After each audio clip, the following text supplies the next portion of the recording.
exploration entre le divin et l'humain, converti avec des vers. Dialogue quantique entre le divin et l'humain, la poésie comme champ d'interférence ontologique. Dans les limbes vibratoires où les vertices des ponts entre les dimensions, l'exploration du divin et de l'humain se révèle comme un phénomène d'intrication poético-quantique.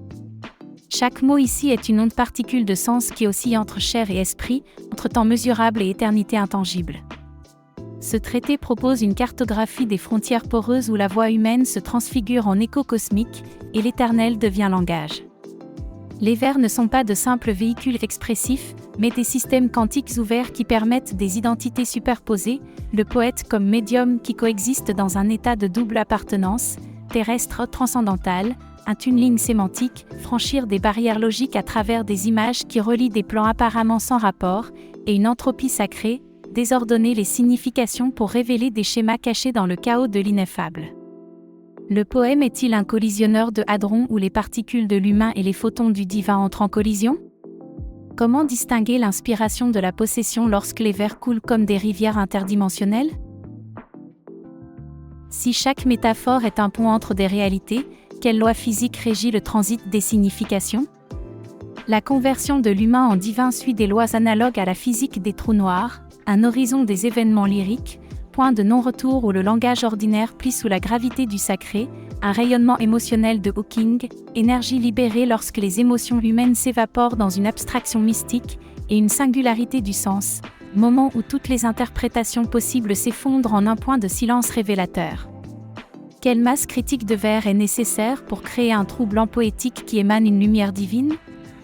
Comment pouvons-nous empêcher la transcendance littéraire de créer un vide existentiel dans le tissu de la réalité quotidienne ? La métrique est-elle une forme de gravité quantique qui contient l'expansion infinie du sens ?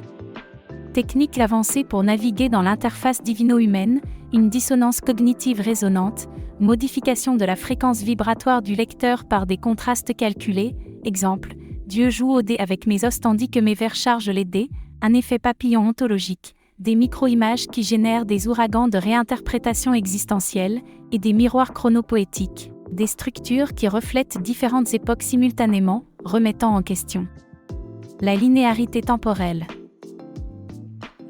Quel protocole éthique devrait régir l'utilisation des métaphores comme portail dimensionnel ? Comment maintenir la cohérence quantique lorsque les versets oscillent entre blasphème et illumination ?